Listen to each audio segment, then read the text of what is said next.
ठीक है, स्क्रीन दिख रहा है सबको?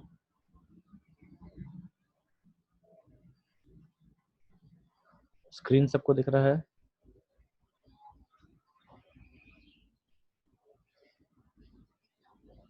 ठीक है।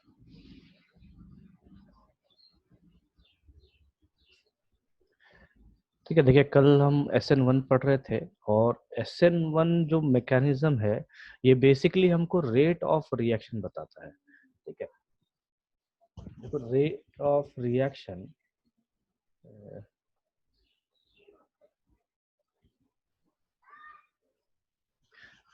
बेसिकली रेट ऑफ रिएक्शन बताता है। तो रेट ऑफ रिएक्शन कल मैंने आपको बताया था कि SN1 में स्पेशली जो रेट है वो एक कॉन्सेंट्रेशन पे डिपेंड करेगा और वो होता है इस कंडीशन में सबस्ट्रेट। ठीक है, यहाँ पे न्यूक्लियोफाइल के ऊपर रेट जो है वो डिपेंड नहीं करता।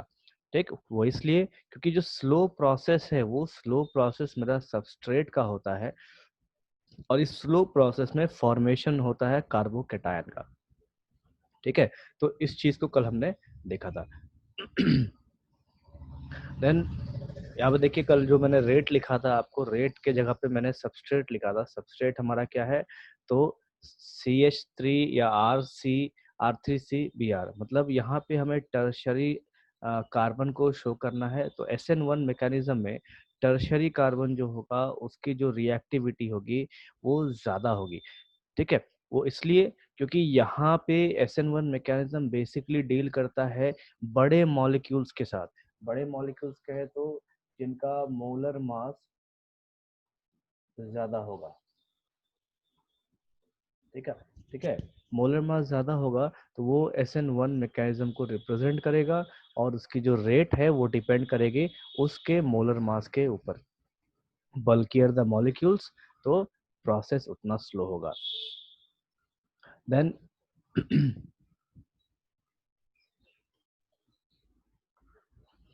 then देखिए next point, point number 2, the reactivity order for SN1 reaction. The reactivity order for SN1 reaction is directly proportional, थोड़ा जूम कर दे रहा हूँ, is directly proportional to stability of carbocations formed by halides। ठीक है, इसके जगह पे मैं थोड़ा इसमें एक वर्ड ऐड करूंगा, दैट इज देखिए यहाँ पे एक ऑर्डर दिया गया है बेंजाइल हलाइड का, then allyl halide, 3 degree halide, 2 degree halide, 1 degree halide और फिर मिथाइल हलाइड। ठीक है, तो इस जगह पे जब हम बेंजाइल हलाइड को रिप्रेजेंट करते हैं तो ये होता है ड्यू टू रेजोनेंस। ठीक है, ड्यू टू रेजोनेंस लेके चलता है ये। तो बेंजाइल हलाइड हमें रेजोनेंस के वजह से SN1 मैकेनिज्म शो करेगा। उसके बाद अल्लाइल हलाइड। अब देखिए अल्लाइल हलाइड है क्या? तो दो तरीके के कार्बन होते हैं, एक इस टाइप का जिसके साथ डायरेक्टली हेलोजन ग्रुप जुड़ा हो, इसे हम कहेंगे विनाइल हलाइड। देखिए एक कॉमन नेम्स है जो 11th में भी पढ़ाया है और यहाँ पे भी हमको यूज होगा। ठीक है, इसे हम कहेंगे विनाइल हलाइड। और अल्लाइल हलाइड कहते हैं इसको।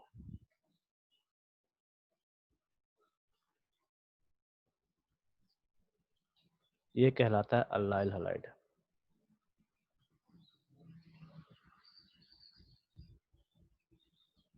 ठीक है, अभी देखिए इसमें है क्या? तो विनाइल हलाइड मुझे कैसे याद रखना है? तो जो हलाइड ग्रुप है, ठीक है, विनाइल हलाइड में जो ये हेलोजन का ग्रुप है ये डायरेक्टली अटैच होगा किसके साथ? तो sp2 कार्बन के साथ। sp2 कार्बन के साथ। और अलाइल हलाइड में जो हेलोजन ग्रुप होगा वो किसके साथ अटैच होगा? तो वैसे कार्बन के साथ जिसका हाइब्रिडाइजेशन sp3 है, जिसका हाइब्रिडाइजेशन sp3 है, लेकिन उसके बगल वाले कार्बन का जो हाइब्रिडाइजेशन है वो sp2 है। ठीक है, तो इसे हम इस नाम से जानते हैं। ठीक है, अभी देखिए विनाइल हैलाइड आपको ऐसे याद रखना है, वैसा कार्बन जिसका हाइब्रिडाइजेशन sp2 होगा और उस कार्बन के साथ हैलोजन ग्रुप होगा, उसे हम विनाइल हैलाइड कहेंगे। और वैसा कार्बन जिसका हाइब्रिडाइजेशन sp3 है और वो कार्बन एक बॉन्ड उसका sp2 कार्बन के साथ है और एक बॉन्ड उसका हैलोजन के साथ है, तो उसे हम अलाइल हैलाइड कहेंगे। ठीक है, ये दोनों कॉमन टर्म्स है जो हमें ऑर्गेनिक में अक्सर मिलेगा।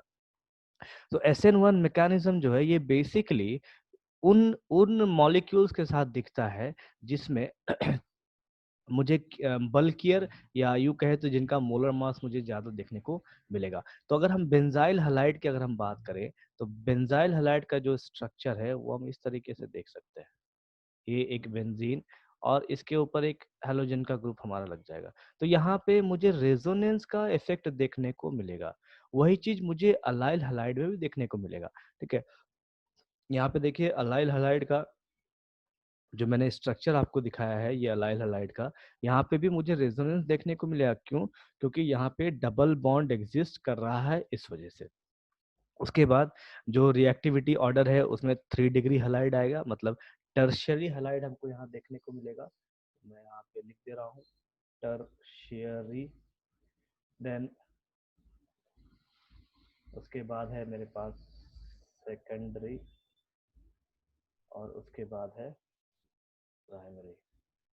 ठीक है, तो इस तरीके से मुझे ये तीनों यहाँ देखने को मिलेंगे। तो ये ऐसा यहाँ दे दिया, इसको ऐसा दिया। ठीक है, और ये यहाँ पे ऐसा है। देन उसके बाद है मेरे पास मिथाइल हैलाइड। मतलब मिथाइल हैलाइड में देखिए यहाँ पे बल्कीनेस बहुत कम है। बल्कीनेस मतलब इसका जो मोलर मास होगा, ये मोलर मास काफी कम होगा।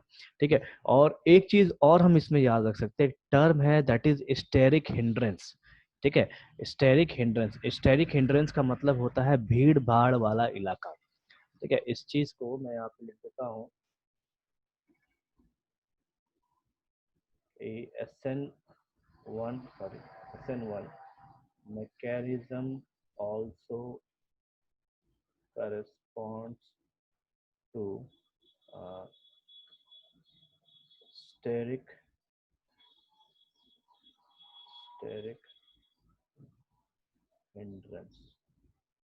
ठीक है, SN1 मैकेनिज्म जो है इसमें स्टेरिक हिंड्रेंस मुझे ज्यादा देखने को मिलता है।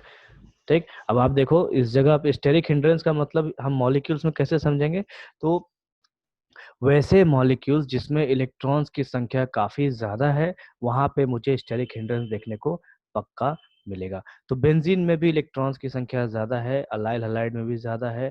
ठीक है, अलाइल हलाइड, वो अलाइल हलाइड में मुझे डबल बॉन्ड देखने को मिलता है। तो वैसे मॉलिक्यूल से मुझे यहाँ कंसिडर करने होंगे जिसमें डबल बॉन्ड, ट्रिपल बॉन्ड, इस टाइप की चीजें भी आती है।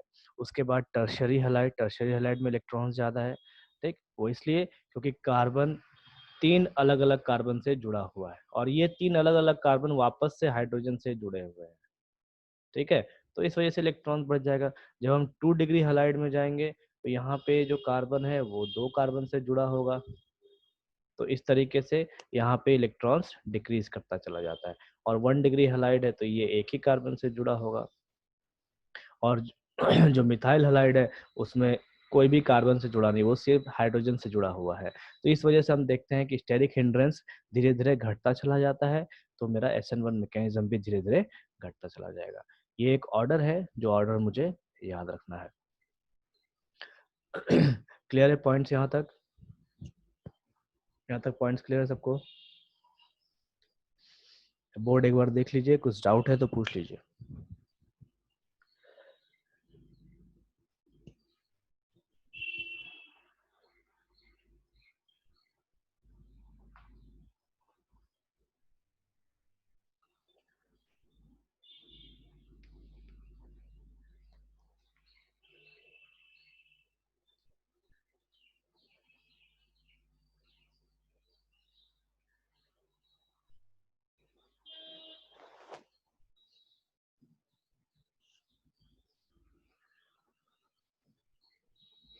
अभी तो स्टेरिक हिंड्रेंस बताए। देखो स्टेरिक हिंड्रेंस का जो एग्जाम्पल है ना, वो आप इस तरीके से भी लेके चल सकते हैं कि जैसे देखो दशहरा में, दुर्गा पूजा में मेला लगता है। अभी उस मेले में जहाँ पे जिस फील्ड का कैपेसिटी अगर 1,000 आदमी खड़ा करने का है, तो भी उस मेले के अंदर कम से कम 2,500 लोग खड़े हो जाते हैं। ठीक है, चाहे उसे धक्का मार के खड़ा होना हो, चाहे उसे किसी के पाँव पे चढ़ के खड़ा हो जाना हो, या किसी के गले पे चढ़ना हो, गर्दन पे चढ़ के बैठ जाना हो, लेकिन वो आदमी उस मेले में ठुस के घुसेगा ही। ठीक, तो हम क्या कहते हैं कि वहां पे भीड़ भाड़ बढ़ गया है इंसानों का। तो उसी तरीके से हम इलेक्ट्रॉन्स को भी कहते हैं। ठीक है, इलेक्ट्रॉन्स को भी हम तुलना करते हैं और कहते क्या है कि कोई भी मॉलिक्यूल जिसमें इलेक्ट्रॉन्स की संख्या बढ़ते जाएगी, ठीक है, तो वहां पे हम कहेंगे क्या कि इलेक्ट्रॉन का भीड़ भाड़ बढ़ गया है। तो इसी भीड़ भाड़ के जो टर्म है, इस टर्म को कहा जाता है स्टेरिक हिंड्रेंस। ठीक है, और इस भीड़ भाड़ के वजह से मॉलिक्यूल खुद को स्टेबलाइज करने के लिए ब्रेकआउट शो करता है। बहुत बहुत ऐसे जगह हम रिएक्शंस पढ़ेंगे, बहुत ऐसा रिएक्शंस हम पढ़ेंगे जहाँ पे मैं आपको यूज करूंगा स्टेरिक हिंड्रेंस के वजह दो मॉलिक्यूल्स में से एक मॉलिक्यूल टूट गया, या यूं कहेंगे कि स्टेरिक हिंड्रेंस के वजह से एक मॉलिक्यूल ज्यादा स्टेबल है, एक मॉलिक्यूल कम स्टेबल है। अब जैसे देखो, मैं आपको एक एग्जांपल देता हूँ। ये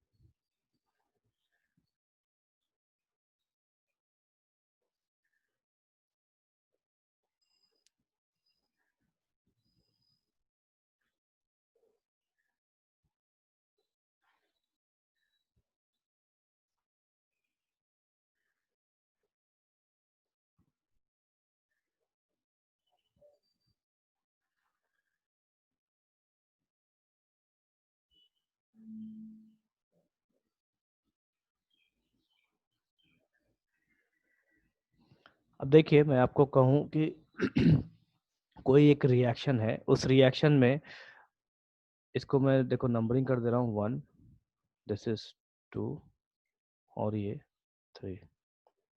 ठीक है, अगर मैं कहूँ कि ये 3 प्रोडक्ट है, 3 प्रोडक्ट में से इसमें से मेजर प्रोडक्ट कौन होगा, या यू कहे तो अगर 1 और 3 को मैं कंपेयर करूँ, मेजर प्रोडक्ट मैं लिख रहा हूँ यहाँ। ठीक है,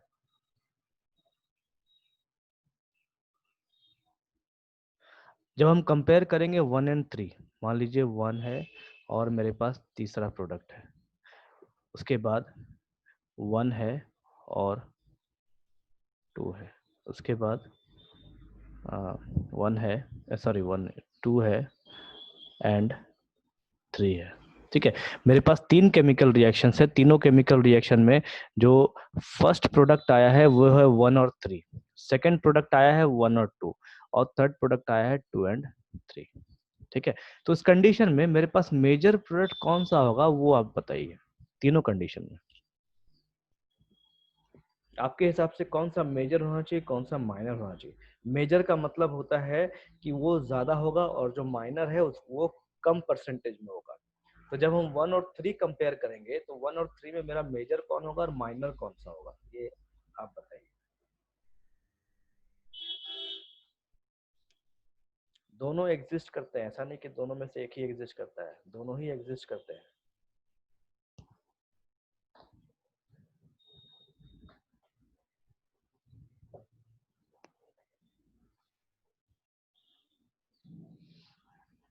3 मेजर होगा। ठीक है, चलो मौसमी का अच्छा है आंसर। बाकी लोग अभी सब दे देगा फटाफट, अभी 3 लिखे लोग। वाह पायल, दिमाग लगाए, 1 माइनर होगा। मैं मेजर पूछ रहा हूँ तो माइनर बोलती है। चलो कम से कम इतना दिमाग लगाते हैं कि भाई किसी ने एक ने दिया तो फटाफट सब आंसर दे दो। ठीक है, अभी देखिए यहाँ पे हम इसी स्टेरिक हिंड्रेंस को ही हम यहाँ पे कंसिडर करते हैं। तो जब हम 1 और 3 कंसिडर करेंगे तो मेरा जो मेजर प्रोडक्ट होगा वो होगा 3। 1 और 2 कंसिडर करेंगे तो मेजर प्रोडक्ट हो जाएगा मेरा 2, और 2 3 कंसिडर करेंगे तो मेजर प्रोडक्ट मेरा हो जाएगा 3। ठीक है। अभी देखिए मेजर प्रोडक्ट हम यहाँ पे देखेंगे कैसे। तो मैंने आपको ऑप्टिकल आइसोमर्स पढ़ाया था, स्टीरियो आइसोमर्स मैंने आपको पढ़ाया है, ठीक है। वहाँ पे मैंने रोटेशंस पढ़ाया था मॉलिक्यूल्स का, ठीक। तो रोटेशंस आपको फिलहाल यहाँ पे उस कॉन्सेप्ट को याद नहीं करना है, लेकिन उस रोटेशन में मैंने आपको बताया था कि मॉलिक्यूल्स जितने नजदीक होंगे उनके बीच में फोर्स ऑफ अट्रैक्शन उतना ज्यादा होगा, ठीक है। इलेक्ट्रॉन्स जितने आपस में एक दूसरे के नजदीक होगा तो नेगेटिव नेगेटिव चार्ज की वजह से फोर्स ऑफ रिपल्शन ज्यादा होगा, ठीक है। तो यहाँ पे फोर्स ऑफ रिपल्शन जो है दिखने वाला है हमको। उसके बाद इन दोनों के बीच में भी फोर्स ऑफ रिपल्शन कुछ हद तक दिखने वाला है, ठीक है।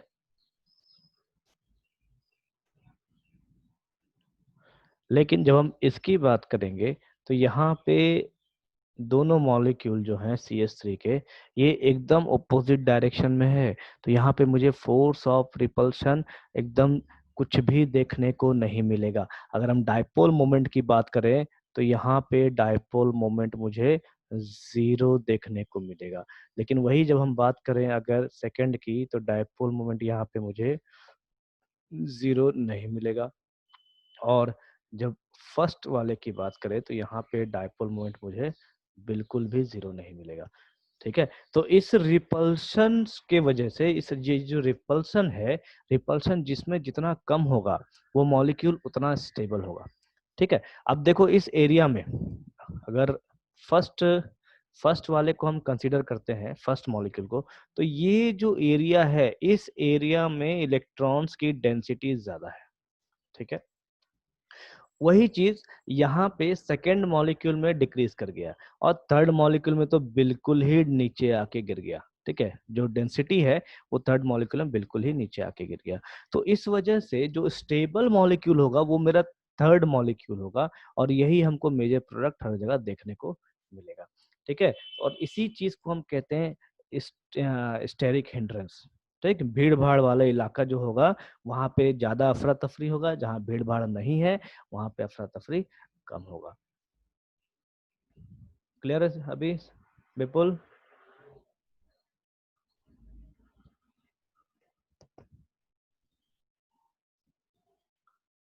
क्लियर है अभी स्टेरिक हिंड्रेंस कैसे देखते हैं? ठीक है,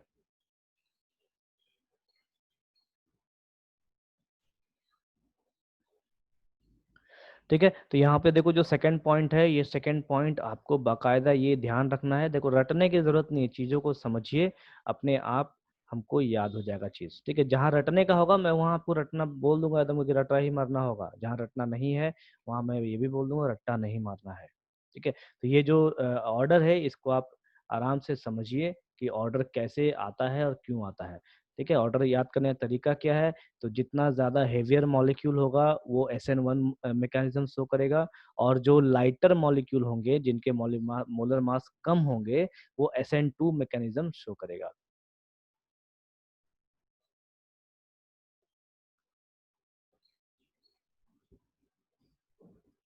देखिए एक और पॉइंट है इसमें, हाँ पॉइंट नंबर 3 ये नहीं बताया ना। Remember that in case alkyl halide is optically active, ठीक है। मैंने आपको ऑप्टिकल आइसोमर्स पढ़ाया है। तो जो अल्काइल हैलाइड्स होते हैं वो ऑप्टिकली एक्टिव होते हैं, मतलब लाइट्स के प्रेजेंस में वो रोटेट करते हैं, ठीक है। तो रोटेशन से वो क्या होगा, डिफरेंट डिफरेंट पोजीशन के वजह से डिफरेंट डिफरेंट स्ट्रक्चर्स शो करेंगे।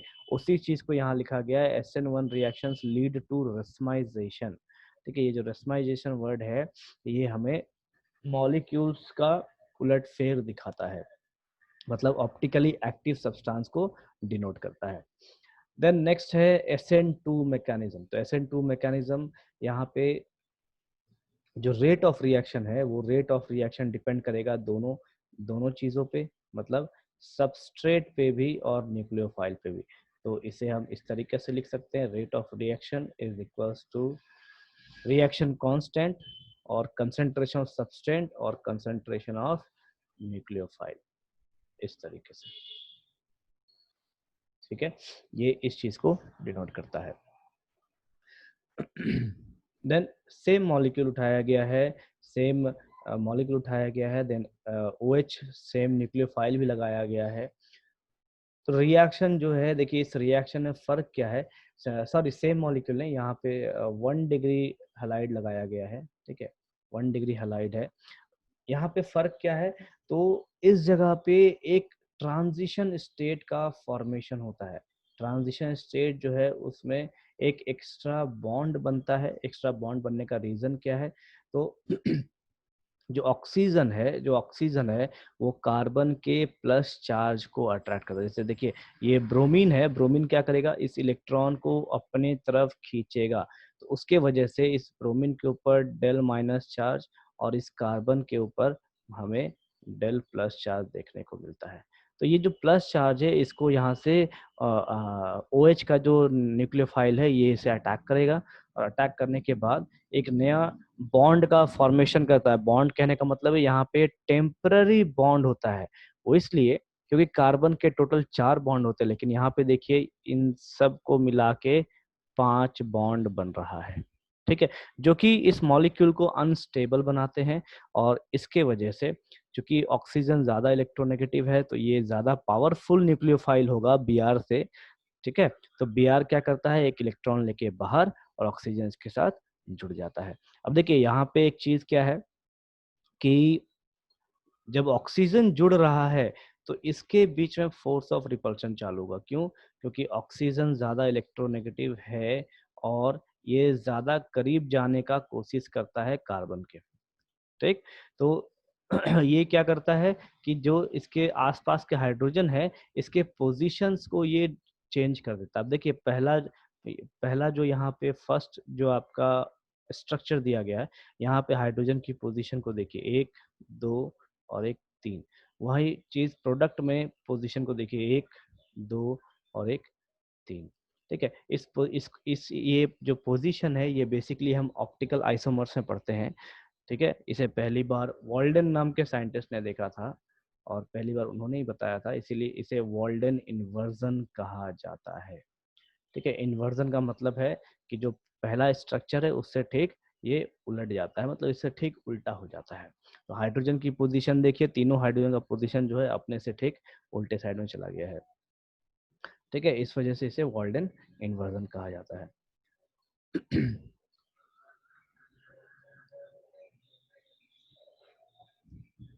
Then first point, reactivities of alkyl halide in SN2 substitution is governed by steric factors. The bulkier the group, that less reactive it will be, ठीक है। कहने का क्या मतलब है कि यहाँ पे भी स्टेरिक हिंड्रेंस हम देखते हैं। स्टेरिक हिंड्रेंस देखने का रीजन क्या है, तो स्टेरिक हिंड्रेंस के वजह से SN2 मैकेनिज्म जो है वो लेस रिएक्टिव हो जाता है, ठीक। लेस रिएक्टिव देखते हैं कैसे, अब मान लीजिए यहाँ पे हमने क्या देखा, 1 डिग्री हैलाइड, तो इसी जगह पे अगर मैं 3 डिग्री हैलाइड देखूं तो 3 डिग्री हैलाइड में क्या हो जाएगा, मेरे पास 3 अलग अलग मिथाइल ग्रुप हो जाएंगे इस Br के साथ, ठीक है। तो यहाँ पे मैं CH3 देखो लिख दे रहा हूँ, इधर भी CH3 ऐड कर देते हैं हम लोग और इधर भी CH3 ऐड कर देते हैं। तो हमको पता है कि CH3 ग्रुप जो है ये इलेक्ट्रॉन रिलीजिंग ग्रुप कहलाता है। तो तीनों CH3 से मुझे इलेक्ट्रॉन मिलेगा, ठीक। तो तीनों CH3 से मिलने का रीजन क्या होता है कि ये थोड़ा ज्यादा स्टेबल होने लग जाता है, ठीक है। तो इसी वजह से यहाँ पे हमें जो रिएक्शन है वो दोनों के वजह से नहीं दिखता, ठीक। दोनों की वजह से नहीं दिखने का रीजन है क्योंकि हमने SN1 में क्या देखा कि एक के ही कंसंट्रेशन पे डिपेंड करता है। वही चीज SN2 में जो है वो दोनों के कंसंट्रेशन पे डिपेंड करेगा।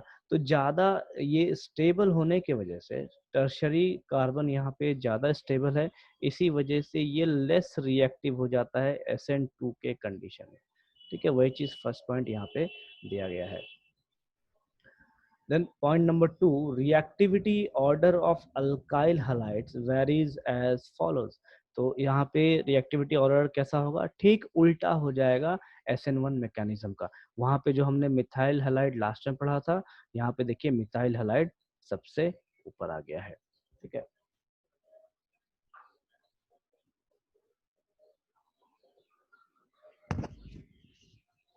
यहाँ पे मिथाइल हैलाइड सबसे पहले है, उसके बाद 1 डिग्री, फिर 2 डिग्री, फिर 3 degree. Then point number three क्या है? The order of reactivity among one alkyl halide. ठीक है, ऑर्डर ऑफ रिएक्टिविटी कब? जब हम एक अल्काइल हलाइड को देखते हैं तब। ठीक है, 1 डिग्री अल्काइल हलाइड को देखेंगे तब, या यू कहे तो हेलोजन एटम एक रहेगा तब। तो CH3 एक सबसे ऊपर, SN1 मैकेनिज्म में मिथाइल हलाइड जो है वो सबसे ऊपर होना चाहिए और उसके बाद ही कुछ आएगा, बस इस चीज को ध्यान रखिए। ठीक, और ये भी आप ध्यान रख सकते हैं कि lighter the molecule it will show SN2 and heavier the molecule it will show SN1 mechanism. इस चीज को मैं यहाँ लिख दे रहा हूँ एक सिंपल सा नोट करके। Lighter the molecule it shows SN2 mechanism and heavier the molecule it shows SN1 mechanism।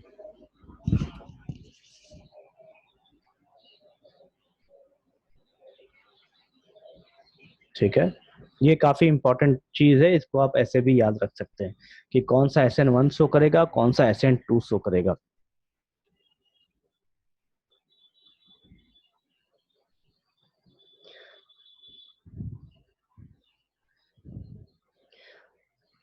Then remember that in case alkyl halide is optically active, SN2 reactions lead to Walden inversion। तो यहाँ पे भी हमें जो भी molecule देखने को मिलेगा ये भी ऑप्टिकली एक्टिव कंपाउंड्स देखने को मिलेंगे। Then point number 4, thus in short, 3 alkyl halides react by SN1 and 3 alkyl halides react by SN1, 1 by SN2 and 2 by either or both them। ठीक है, अब देखिए पॉइंट नंबर 4 ये थोड़ा कंफ्यूजन क्रिएट करता है, तो मैं यहाँ लिख दे रहा हूँ कि थर्ड डिग्री या टर्शरी अल्काइल हैलाइड जो है ये SN1 से ही रिएक्ट करेगा। ठीक है, ये चीज ध्यान रखना है, थर्ड डिग्री SN1 से ही रिएक्ट करेगा, 1 डिग्री SN2 से ही रिएक्ट करेगा। ठीक है, यहाँ पे लिखने का ये मतलब है। और जो सेकेंड डिग्री मतलब जो सेकेंडरी कार्बन्स होंगे या सेकेंडरी अल्काइल हलाइड्स होंगे वो दोनों रिएक्शंस को शो करेगा, ये SN1 भी और SN2 को भी शो करेगा। ठीक है, इस चीज का ध्यान आपको रखना है। अगर मैं बात करूं 1 डिग्री, 2 डिग्री और 3 डिग्री, मतलब इन तीनों में से कौन कौन सा मैकेनिज्म शो करता है, तो 1 डिग्री शो करता है SN2 मैकेनिज्म, 3 डिग्री शो करता है SN1 मैकेनिज्म, और 2 डिग्री जो है वो शो करेगा SN1 as well as SN2।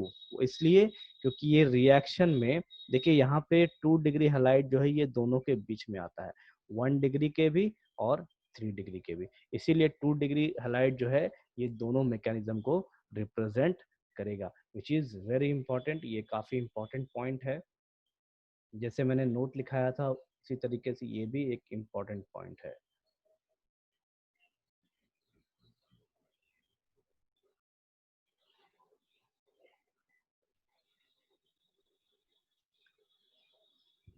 Then point number 5, for a given alkyl group the order of reactivity is for SN1 and SN2 both। ठीक है, अगर अल्काइल ग्रुप में हम बात करें मतलब आयोडीन, ब्रोमीन, क्लोरीन और फ्लोरीन की बात करें तो सबसे ज्यादा रिएक्टिव मेरा आयोडीन होगा, फिर ब्रोमीन, फिर क्लोरीन और फिर मेरा फ्लोरीन होगा। ठीक है, ये रिएक्टिविटी मैंने आपको पहले भी बताया है कि क्यों होता है ऐसा। ठीक है, due to increase in size के वजह से। Then point number 6, in addition to substitution reaction, alkyl halide also undergo elimination reactions to form alkenes with the removal of molecule of hydrogen halide, मतलब डिहाइड्रोहेलोजनेशन। ठीक है, ये point है, ये point कहता क्या है कि हमने जो सब्स्टिट्यूशन रिएक्शन पढ़ा है उसके साथ साथ एलिमिनेशन रिएक्शन भी होता है, क्योंकि हम इसी में आगे पढ़ेंगे एलिमिनेशन रिएक्शन। ठीक है, तो उसमें हाइड्रोजन हलाइड दोनों रिमूव कर दिया जाता है। इस पॉइंट को आप याद नहीं करेंगे। ठीक है, मैं यहाँ लिख दे रहा हूँ, इसको आपको मेमोराइज नहीं करना है, ये हम ऑलरेडी पढ़ेंगे इसमें आगे। ठीक, in dehydrohalogenation hydrogen and halogen atoms are eliminated from two adjacent carbon atoms. ठीक है, इसे मैं फिलहाल छोड़ रहा हूँ यहीं पे। ठीक है, इस चीज को आप याद नहीं करेंगे। ठीक, ये नोट्स में रखना है, मतलब जो आप प्रिंट आउट अगर लेते हैं तो प्रिंट आउट में रहने दिए, कोई दिक्कत नहीं है, और कॉपी में लिखना नहीं है। ठीक है, ये सिर्फ पढ़ने के लिए है। अब देखिए एक चीज यहाँ पे है, यहाँ पे एक चीज है that is beta, that is beta elimination. ये एक टर्म यहाँ पे ऐड किया गया है। ठीक है, तो आपको पहले भी बताए थे 11th में, और अभी फिर बता रहे हैं ताकि आपको थोड़ा बहुत कॉन्सेप्ट ध्यान आ जाए कि बीटा किसको कहा जाता है। जैसे कोई भी फंक्शनल ग्रुप हो, मान लीजिए यहाँ पे मैंने OH लगा दिया, तो पहला जो कार्बन होगा, चाहे आप फंक्शनल ग्रुप ले लीजिए, चाहे आप नॉर्मल कार्बन भी ले लीजिए, अगर फंक्शनल ग्रुप नहीं भी है तो नॉर्मली हम जो नोमेनक्लेचर करते थे, सब पहले का नोमेनक्लेचर कैसा था, तो यहाँ पे अल्फा लिखा जाता था, फिर यहाँ पे बीटा लिखा जाता था, फिर यहाँ पे गामा लिखा जाता था, फिर यहाँ पे डेल लिखा जाता था, फिर जो कार्बन आएगा उसमें डेल्टा लिखा जाएगा। ठीक है, तो जितने सिंबल्स थे वो सिंबल्स को यूज किया जाता था लिखने के लिए। तो जो एलिमिनेशन मेथड है रिएक्शन का, उसमें यहाँ पे क्या कहा गया है कि बीटा एलिमिनेशन। ठीक है, बीटा एलिमिनेशन कहने का मतलब बीटा कार्बन पे जो हाइड्रोजन होगा उस हाइड्रोजन का रिमूवल हो रहा है। बीटा हाइड्रोजन पे, सॉरी, कार्बन पे जो हाइड्रोजन है उसका रिमूवल देखने को हमें मिल रहा है। अगर आप इस पॉइंट को ढंग से पढ़ेंगे तो इस पॉइंट में आपको ये चीज देखने को मिलेगा, हाइड्रोजन का रिमूवल। ठीक है, देखो यहाँ लिखा है डीहाइड्रोहेलोजिनेशन। ठीक है, ये डीहाइड्रोहेलोजिनेशन इसी चीज को शो करता है। मैं यहाँ लाइंस मिटा दे रहा हूँ ताकि आपको क्लियर क्लियर दिखे। ठीक है, डीहाइड्रोहेलोजिनेशन मतलब हाइड्रोजन भी निकल रहा है और हेलोजन भी निकल रहा है। कहाँ से निकल रहा है, तो बीटा कार्बन से हाइड्रोजन निकल रहा है और हेलोजन जहाँ पे है वो वहां से निकल रहा है। तो इस चीज को हम ऐसे कहते हैं, इसी चीज को हम एलिमिनेशन मेथड कहते हैं।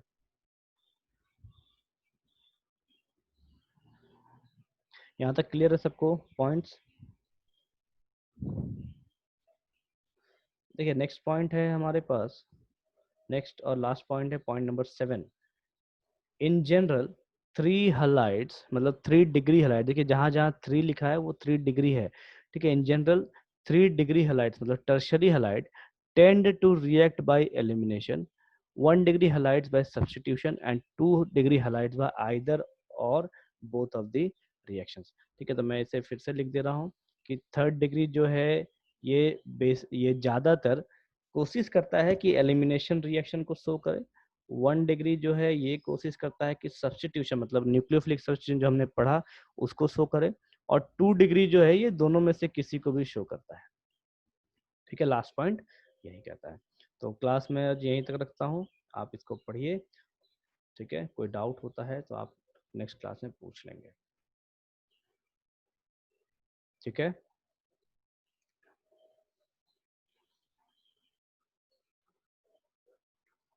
ठीक है।